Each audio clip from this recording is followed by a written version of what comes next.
들이 원하는 결론이 나올 거라고 믿어 의심하지 않습니다. 국민들이 원하는 결론이 나올 것이라고 그렇죠. 믿어 의심치 않는다. 우리 국민들이 이 피와 눈물로 만든 이 헌법, 그리고 대한민국 국가공동체의 헌법에 맞는 네. 헌법재판소가 그런 결정을 할 것이라고 확신을 하고 있고요. 헌법재판소야말로 우리 헌법을 수호유지하고 민주주의와 법치주의를 수호하는 최고의 보루입니다. 그리고 헌법재판관들은 헌법재판관의 헌법적 책무를, 그러한 책무를 받은 사람들입니다. 그렇기 때문에 헌법재판관들이 대한민국의 헌법과 또 공동체를 결정할 중요한 결정에서 곧바로 헌법재판소의 설립과 존재 이유에 맞는 그런 결정을 하리라고 예상합니다. 사실 저기 모여 계신 시민들이나 일반적인 국민들이 헌법을 어긴 게 아니에요. 헌법에 잘 따르고 법률 안에서 잘 살아가는 국민들이 있는데, 헌법을 위배한 사람들이 소위 말하는 높은 사람들, 높은 분들인 경우가 계속 있었잖아요. 그리고 가령 뭐 헌법재판소 결정을 내려도 따르지 않고 지금 이 상황이 계속 지속되고 있는데, 이 헌법의 지엄함을 헌법재판소가 보여주고 법 아래 모든 사람이 있다, 모든 사람이 법 아래 평등하다는 걸 입증할 수 있을지 그 기로에 서 있습니다. 지금 굉장히 일들이 많았잖아요. 이 헌법을 따르지 않는 이 최고 공직자들이 이렇게 해도 되나? 난 대통령부터 시작해서 대통령 뭐 혐의가 있는 거지만 그 이후에 나오는 것들은 헌법재판소에서 이렇게 하라고 해도 하지 않고, 헌법에서 어떻게 해야 된다고 얘기하는데도 그걸 지키지 않고, 그걸 보는 국민들이 굉장히 허탈한 마음이고 답답한 마음이고 분노하는 심정이었는데, 자, 이제 6분 남았습니다. 저희가 약 5분 정도 남기고서는 헌법재판소 대심판정이죠. 네, 대심판정의 모습을 바로 연결해서 보여드리겠습니다. 대심판정에 어느 정도 인원이 들어가는지 혹시? 전체 인원은 좌석은 한 150석 정도로 예상이 되는데요. 150석이요? 예, 근데 관계자들이 최소한 4, 50석을 차지하기 때문에 사실 일반 방청객이 요구하는 정도의 수용을 하기가 좀 어렵습니다. 그렇기 때문에 실질적으로는 뭐 이번에 지금 20명 정도의 일반 방청객만 수용을 했고, 지금 국회 소추위원단이나 뭐 국회 대리인단, 또 대통령의 이제 대리인단까지도 뭐 4, 50명 가까이 되기 때문에 네. 상당히 좀 제한적이다라고 볼 수 있습니다. 분위기가 굉장히 150석 정도가 꽉 차 있겠군요. 자, 이 모여 계신 시민들이 숨죽인 채 이 탄핵심판 선고를 기다리고 계신데, 과연 12월 3일 이후 시작된 불면의 밤이 끝날 수 있을지, 헌법재판소 대심판정의 모습이, 이 시간 모습이 연결이 됐습니다. 현재 헌법재판관들은 아직 입장하지 않은 상태고요. 결정문은 아마 나와 있을 것이고요. 서명도 끝났을 테고요. 어떤 12월 7일과 12월 14일에 국회에서 탄핵소추안 가결을 할 때도 이렇게 10분 남기고는 국회 앞에 모였던 시민들이 다 기도하는 마음으로 이렇게 조용히 기다렸거든요. 네. 지금도 상당히 긴장된 마음, 저도 지금 제 손에 땀이 나는데 경건한 마음으로 기다리고 있을 거예요. 민주주의의 역사에 굉장히 큰 분기점, 헌법의 굉장히 의미를 입증하는, 헌법이 작동하고 힘이 있느냐를 보여주는 헌법재판소의 존재 의의를 보여주는 그런 순간이 되겠습니다. 1987년 민주화 이후에 만들어진 이 헌법재판소, 그 전까지는 헌법위원회였나요? 그렇습니다. 헌법위원회제였고요. 한 17년 정도 사실상 유명무실하게 아무것도 안 했었잖아요. 그렇습니다. 네. 그리고 1987년 민주화 이후에 헌법재판소가 들어섰고, 그 헌법재판소가 피로 피값으로 산 이 한국의 민주주의, 대한민국의 민주주의의 민주화의 산물인데, 그 헌법재판소가 제 역할을 오늘 할 수 있을지. 지금 화면으로 표정들이 보이네요. 국회의원들 표정이 보이죠? 상당히 밝은 표정으로 대화를 나누고 있는데요. 이준석 의원, 최기상 의원, 박범계 의원 등이 대화를 나누고 있고 그 뒤에 박선원 의원, 김기표 의원 등이 앉아있는 모습이 화면에 잡히고 있습니다. 그 앞에 기자들이 앉아있고 있습니다. 더 먼 편으로는 아까 국민의힘 의원들의 모습이 보였고요. 이 화면 아래에 있는 분들이 대통령 피청구인 측 대리인단으로 보이고 네. 2분여 남았네요. 상당히 긴장되는 순간입니다. 그렇죠. 이게 그러니까 주문이 딱 나오고 나서 그럼 뭐 11시 과거 같은 경우에는 22분 뭐 이렇게 나오지 않습니까? 그러면 그 시각을 딱 기점으로 효력이 그렇습니다. 이 파면이 되느냐 혹은 직무에 복귀하느냐가 그 시각을 기준으로 정해집니다. 그렇습니다. 주문 선고가 끝나는 즉시 바로 효력이 발생합니다. 그래서 파면이 선고가 되는 즉시 대통령의 직위는 박탈이 되는 거고요. 네. 만약에 기각이나 각하가 나오게 된다면 대통령의 권한은 즉시 복귀가 됩니다. 오늘은 결정문이 어떤 분량으로 어떻게 나올지, 주문이 언제 나올지가 또 주목이 되는데 결정문은 오늘 오후에 배포를 하겠다고 헌법재판소가 이제 공지를 한 상황이고요. 선고 요지는 아마 끝나는 즉시 그렇죠. 공지를 할 것 같습니다. 아직까지 보도자료, 참고자료, 오늘 선고 보도자료는 요지 없다고. 아무것도 없는 네, 거죠? 보도자료는 따로 작성하지 않은 걸로 보이는데요. 아마도 보안을 유지하기 위해서 사전에 보도자료를 작성하다 보면은 그런 내용이 유출되는 경우를 방지하기 위해서 그런 거 아닌가 하는 추측이 되고 있고요. 그래서 결정문만 비실명화 작업을 거쳐서 오후쯤에 배포를 하겠다고 한 상황입니다. 여당은 지금 어차피 지도부 비대위를 하고 있기 때문에 지금 결과 선거를 같이 보고 있거든요. 네. 결과가 나오면 그 자리에서 바로 입장을 내겠다 이렇게 공지를 조금 전에 했다고 하고요. 민주당도 지금 지도부 회의 중인데 어차피 다 보고 있으니까 입장은 여야 정치권 입장은 바로 나올 걸로 보입니다. 수많은 시민들이 헌재 앞에서 숨죽인 채 이 결과를 기다리고 있고 또 수많은 시민들이 헌재 앞에 오지 않았더라도 일을 놓고 이 방송을 보겠다고 하시는 분들도 굉장히 많으시더라고요. 역사적인 순간입니다. 네, 학교에서 보는 학생들도 있고 학교를 가지 않고 보는 학생들도 있고 지금 세대와 미래 세대 또 자녀들에게 헌법이 어떻게 작동하는지를 헌법재판소가 어떤 결정을 통해서 보여줄 것인지. 자, 이제 탄핵 심판 선고까지 10초 정도 남기고 헌법재판관들이 입장하고 있습니다.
지금부터 2024 헌납 8 대통령 윤석열 탄핵 사건에 대한 선고를 시작하겠습니다. 먼저 적법 요건에 관하여 살펴보겠습니다.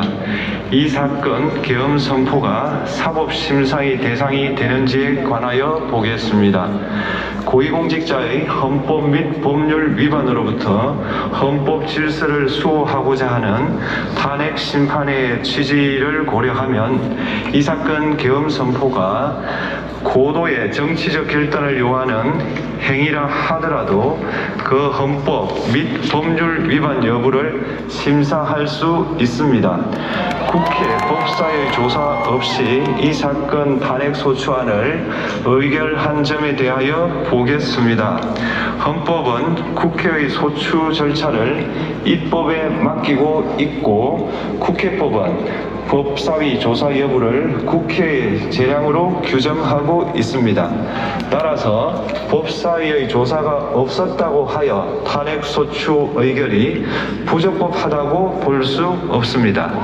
이 사건 탄핵소추안의 의결이 일사부재의 원칙에 위반되는지 여부에 대해서 보겠습니다. 국회법은 부결된 안건을 같은 회기 중에 다시 발의할 수 없도록 규정하고 있습니다. 피청구인에 대한 1차 탄핵소추안이 제418회 정기회 회기에 투표 불성립되었지만 이 사건 탄핵소추안은 제419회 임시회 회기 중에 발의되었으므로 일사부재의 원칙에 위반되지 않습니다. 한편 이에 대해서는 다른 회기에도 탄핵소추안의 발의 횟수를 제한하는 입법이 필요하다는 재판관 정형식의 보충 의견이 있습니다. 이 사건 계엄이 단시간 안에 해제되었고 이로 인한 피해가 발생하지 않았으므로 보호 이익이 헌결되었는지 여부에 대해서 보겠습니다. 이 사건 계엄이 해제되었다고 하더라도 이 사건 계엄으로 인하여 이 사건 탄핵 사유는 이미 발생하였으므로 심판의 이익이 부정된다고 볼 수 없습니다.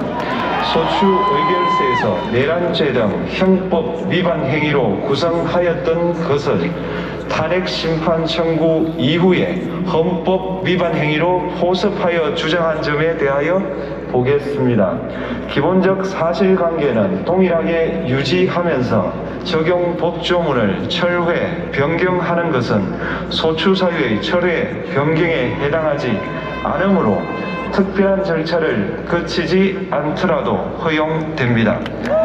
피청구인은 소추사유에 뇌란죄 관련 부분이 없었다면 의결 정족수를 충족하지 못하였을 것이라고 주장하지만 이는 가정적 주장에 불과하며 객관적으로 뒷받침할 만한 근거도 없습니다. 대통령의 지위를 탈취하기 위하여 탄핵 소추권을 남용하였다는 주장에 대하여 보겠습니다. 이 사건 탄핵 소추안의 의결 과정이 적법하고 피소추자의 헌법 또는 법률 위반이 일정 수준 이상 소명되었으므로 탄핵 소추권이 남용되었다고 볼 수 없습니다. 그렇다면 이 사건 탄핵 심판 청구는 적법합니다. 한편 증거법칙과 관련하여 탄핵 심판 절차에서 형사소송법상 전문법칙을 완화하여 적용할 수 있다는 재판관 이미선, 김형두의 보충 의견과 탄핵 심판 절차에서 앞으로는 전문법칙을 보다 엄격하게 적용할 필요가 있다는 재판관 김복형, 조한창의 보충 의견이 있습니다. 다음으로 피청구인이 직무집행에 있어 헌법이나 법률을 위반하였는지 피청구인의 법 위반 행위가 피청구인을 파면할 만큼 중대한 것인지에 관하여 살펴보겠습니다. 우선 소추 사유별로 살펴보겠습니다. 1. 이 사건 계엄 선포에 관하여 보겠습니다. 헌법 및 계엄법에 따르면 비상계엄 선포의 실체적 요건 중 하나는 전시, 사변 또는 이에 준하는 국가 비상사태로 적가 교전 상태에 있거나 사회 질서가 극도로 교란되어 행정 및 사법 기능의 수행이 현저히 곤란한 상황이 현실적으로 발생하여야 한다는 것입니다.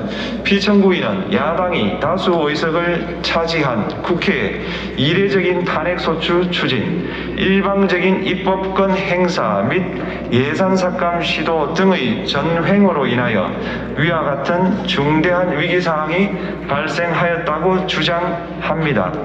피청구인의 취임 후 이 사건 계엄 선포 전까지 국회는 행안부 장관, 검사, 방통위위원장, 감사원장 등에 대하여 총 22건의 탄핵소추안을 발의하였습니다.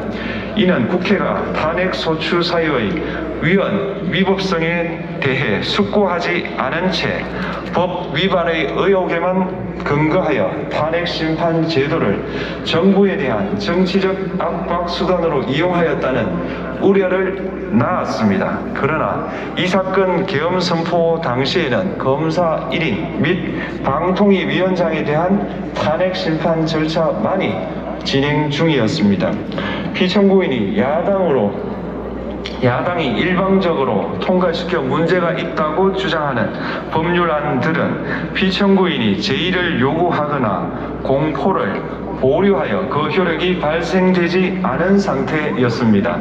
2025년도 예산안은 2024년 예산을 집행하고 있었던 이 사건 계엄 선포 당시 상황에 어떠한 영향을 미칠 수 없고 위 예산안에 대하여 국회 예결특위의 의결이 있었을 뿐 본회의의 의결이 있었던 것도 아닙니다. 따라서 국회 탄핵소추, 입법, 예산안 심의 등의 권한 행사가 이 사건 계엄 선포 당시 중대한 위기 상황을 현실적으로 발생시켰다고 볼 수 없습니다. 국회의 권한 행사가 위법, 부당하더라도 헌법재판소의 탄핵 심판, 피청구인의 법률안 제의 요구 등 평상시 권력 행사 방법으로 대처할 수 있으므로 국가 긴급권의 행사를 정당화할 수 없습니다. 피청구인은 부정선거 의혹을 해소하기 위하여 이 사건 계엄을 선포하였다고도 주장합니다.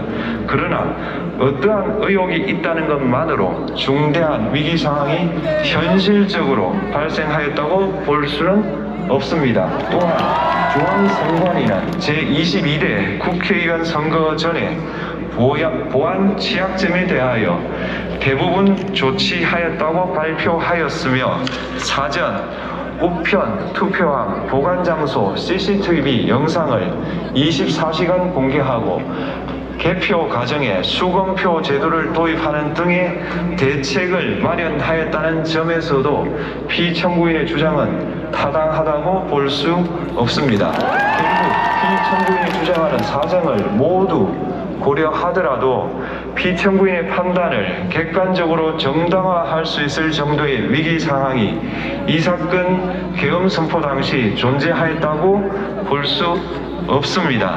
헌법과 계엄법은 비상계엄 선포의 실체적 요건으로 병력으로서 군사상의 필요에 응하거나 공공의 안정질서를 유지할 필요와 목적이 있을 것을 요구하고 있습니다. 그런데 피청구인이 주장하는 국회의 권한 행사로 인한 국정마비 상태나 부정선거 의혹은 정치적, 제도적, 사법적 수단을 통하여 해결하여야 할 문제이지 병력을 동원하여 해결할 수 있는 것이 아닙니다. 피청구인은 이 사건 계엄이 야당의 전횡과 국정위기 상황을 국민에게 알리기 위한 경고성 계엄 또는 호소형 계엄이라고 주장하지만 이는 계엄법이 정한 계엄 선포의 목적이 아닙니다. 또한 피청구인은 계엄 선포에 그치지 아니하고 군경을 동원하여 국회의 권한 행사를 방해하는 등의 헌법 및 법률 위반 행위로 나아갔으므로 경고성 또는 호소형 계엄이라는 피청구인의 주장을 받아들일 수 없습니다. 그렇다면 이 사건 계엄 선포는 비상계엄 선포의 실체적 요건을 위반한 것입니다. 다음으로 이 사건 계엄 선포가 절차적 요건을 준수하였는지에 관하여 보겠습니다. 계엄 선포 및 계엄 사령관 임명은 국무회의의 심의를 거쳐야 합니다. 피청구인이 이 사건 계엄을 선포하기 직전에 국무총리 및 9명의 국무위원에게 계엄 선포의 취지를 간략히 설명한 사실은 인정됩니다. 그러나 피청구인은 계엄사령관 등 이 사건 계엄의 구체적인 내용을 설명하지 않았고 다른 구성원들에게 의견을 진술할 기회를 부여하지 않은 점을 고려하면 이 사건 계엄 선포에 관한 심의가 이루어졌다고 보기도 어렵습니다. 그 외에도 피청구인은 국무총리와 관계 국무위원이 비상계엄 선포문에 부서하지 않았음에도 이 사건 계엄을 선포하였고 그 시행 일시, 시행 지역 및 계엄사령관을 공고하지 않았으며 지체 없이 국회에 통고하지도 않았으므로 헌법 및 계엄법이 정한 비상계엄 선포의 절차적 요건을 위반하였습니다. 이 국회에 대한 군경 투입에 관하여 보겠습니다. 피청구인은 국방부 장관에게 국회에 군대를 투입할 것을 지시하였습니다. 이에 군인들은 헬기 등을 이용하여 국회 경내로 진입하였고 일부는 유리창을 깨고 본관 내부로 들어가기도 하였습니다. 피청구인은 육군 특수전 사령관 등에게 의결 정족수가 채워지지 않은 것 같으니 문을 부수고 들어가서 안에 있는 인원들을 끄집어내라는 등의 지시를 하였습니다. 또한 피청구인은 경찰청장에게 계엄사령관을 통하여 이 사건 포고령의 내용을 알려주고 직접 6차례 전화를 하기도 하였습니다. 이에 경찰청장은 국회 출입을 전면 차단하도록 하였습니다. 이로 인하여 국회로 모이고 있던 국회의원들 중 일부는 담장을 넘어가야 했거나 아예 들어가지 못하였습니다. 한편 국방부 장관은 필요시 체포할 목적으로 국군 방첩사령관에게 국회의장, 각 정당 대표 등 14명의 위치를 확인하라고 지시하였습니다. 피청구인은 국가정보원 1차장에게 전화하여 국군 방첩사령부를 지원하라고 하였고 국군 방첩사령관은 국가정보원 1차장에게 위 사람들에 대한 위치 확인을 요청하였습니다. 이와 같이 피청구인은 군경을 투입하여 국회의원의 국회 출입을 통제하는 한편 이들을 끌어내라고 지시함으로써 국회의 권한 행사를 방해하였으므로 국회에 계엄 해제 요구권을 부여한 헌법 조항을 위반하였고 국회의원의 심의 표결권, 불체포 특권을 침해하였습니다. 또한 각 정당의 대표 등에 대한 위치 확인 시도에 관여함으로써 정당 활동의 자유를 침해하였습니다. 피청구인은 국회의 권한 행사를 막는 등 정치적 목적으로 병력을 투입함으로써 국가 안전보장과 국토방위를 사명으로 하여 나라를 위해 봉사하여 온 군인들이 일반 시민들과 대치하도록 만들었습니다. 이에 피청구인은 국군의 정치적 중립성을 침해하고 헌법에 따른 국군 통수 의무를 위반하였습니다. 3. 이 사건 포고령 발령에 관하여 보겠습니다. 피청구인은 이 사건 포고령을 통하여 국회, 지방의회, 정당의 활동을 금지함으로써 국회에 계엄 해제 요구권을 부여한 헌법조항, 정당 제도를 규정한 헌법조항, 대의민주주의 권력분리 원칙을 위반하였습니다. 비상계엄 하에서 기본권을 제한하기 위한 요건을 정한 헌법 및 계엄법 조항, 영장주의를 위반하여 국민의 정치적 기본권, 단체 행동권, 직업의 자유를 침해하였습니다. 4. 중앙선관위에 대한 압수수색에 관하여 보겠습니다. 피청구인은 국방부 장관에게 병력을 동원하여 선관위의 전산 시스템을 점검하라고 지시하였습니다. 이에 따라 중앙선관위 청사에 투입된 병력은 출입 통제를 하면서 당직자들의 휴대전화를 압수하고 전산 시스템을 촬영하였습니다. 이는 선관위에 대하여 영장 없이 압수수색을 하도록 하여 영장주의를 위반한 것이자 선관위의 독립성을 침해한 것입니다. 5. 법조인에 대한 위치 확인 시도에 관하여 보겠습니다. 앞서 말씀드린 바와 같이 피청구인은 필요시 체포할 목적으로 행해진 위치 확인 시도에 관여하였는데 그 대상에는 퇴임한 지 얼마 되지 않은 전 대법원장 및 전 대법관도 포함되어 있었습니다. 이는 현직 법관들로 하여금 언제든지 행정부에 의한 체포 대상이 될 수 있다는 압력을 받게 함으로 사법권의 독립을 침해한 것입니다. 지금까지 살펴본 피청구인의 법 위반 행위가 피청구인을 파면할 만큼 중대한 것인지 관하여 보겠습니다. 피청구인은 국회와의 대립사항을 타개할 목적으로 이 사건 계엄을 선포한 후 군경을 투입시켜 국회의 헌법상 권한 행사를 방해함으로써 국민 주권주의 및 민주주의를 부정하고 병력을 투입시켜 중앙선관위를 압수수색하도록 하는 등 헌법이 정한 통치구조를 무시하였으며 이 사건 포고령을 발령함으로써 국민의 기본권을 광범위하게 침해하였습니다. 이러한 행위는 법치국가 원리와 민주국가 원리의 기본 원칙들을 위반한 것으로 그 자체로 헌법 질서를 침해하고 민주공화정의 안정성에 심각한 위해를 끼쳤습니다. 한편 국회가 신속하게 비상계엄 해제 요구를 결의할 수 있었던 것은 시민들의 저항과 군경의 소극적인 임무 수행 덕분이었으므로 이는 피청구인의 법 위반에 대한 중대성 판단에 영향을 미치지 않습니다. 대통령의 권한은 어디까지나 헌법에 의하여 부여받은 것입니다. 피청구인은 가장 신중히 행사되어야 할 권한인 국가 긴급권을 헌법에서 정한 한계를 벗어나 행사하여 대통령으로서의 권한 행사에 대한 불신을 초래하였습니다. 피청구인이 취임한 이래 야당이 주도하고 이례적으로 많은 탄핵 소추로 인하여 여러 고위공직자의 권한 행사가 탄핵 심판 중 정지되었습니다. 2025년도 예산안에 관하여 헌정사상 최초로 국회 예산결산특별위원회에서 정액 없이 감액에 대해서만 야당 단독으로 의결하였습니다. 피청구인이 수립한 주요 정책들은 야당의 반대로 시행될 수 없었고 야당은 정부가 반대하는 법률안들을 일방적으로 통과시켜 피청구인의 제2 요구와 국회의 법률안 의결이 반복되기도 하였습니다.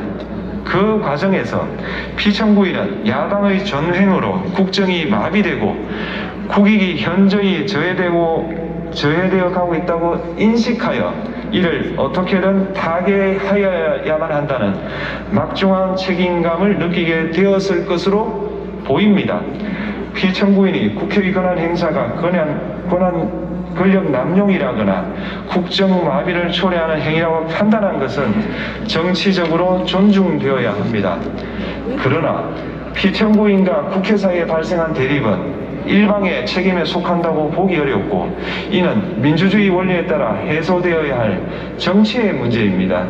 이에 관한 정치적 견해의 표명이나 공적 의사결정은 헌법상 보장되는 민주주의와 조화될 수 있는 범위에서 이루어져야 합니다. 국회는 소수 의견을 존중하고 정부와의 관계에서 관용 그리고 자제를 전제로 대화와 타협을 통하여 결론을 도출하도록 노력하였어야 합니다. 피청구인 역시 국회의 대표인 국회를 협치의 대상으로 존중하였어야 합니다. 그럼에도 불구하고 피청구인은 국회를 배제의 대상으로 삼았는데 이는 민주정치의 전제를 허무는 것으로 민주주의와 조화된다고 보기 어렵습니다. 피청구인은 국회의 권한 행사가 다수의 횡포라고 판단했다 하더라도 헌법이 예정한 자구책을 통해 견제와 균형이 실현될 수 있도록 하였어야 합니다. 피청구인은 취임한 때로부터 약 2년 후에 치러진 국회의원 선거에서 피청구인이 국정을 주도하도록 국민을 설득할 기회가 있었습니다. 그 결과가 피청구인의 의도에 부합하지 않더라도 야당을 지지한 국민의 의사를 배제하려는 시도를 하여서는 안 되었습니다. 그럼에도 불구하고 피청구인은 헌법과 법률을 위반하여 이 사건 계엄을 선포함으로써 국가 긴급권 남용의 역사를 재현하여 국민을 충격에 빠뜨리고 사회, 경제, 정치, 외교 전반 전 분야의 혼란을 야기하였습니다. 국민 모두의 대통령으로서 자신을 지지하는 국민을 초월하여 사회 공동체를 통합시켜야 할 책무를 위반하였습니다. 국경을 동원하여 국회 등 헌법기관의 권한을 훼손하고 국민의 기본적 인권을 침해함으로써 헌법소의 책무를 저버리고 민주공화국의 주권자인 대한국민의 신임을 중대하게 배반하였습니다. 결국 피청구인의 위법 행위는 국민의 신임을 배반한 것으로 헌법 소의 관점에서 용납될 수 없는 중대한 법 위반 행위에 해당합니다.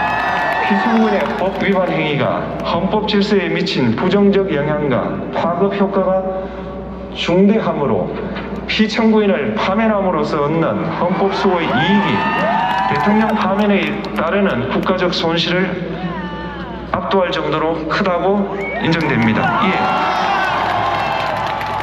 재판관 전원의 일치된 의견으로 주문을 선고합니다. 탄핵 사건이므로 선고 시각을 확인하겠습니다. 지금 시각은 오전 11시 22분입니다. 주문, 피청구인 대통령 윤석열을 파면합니다.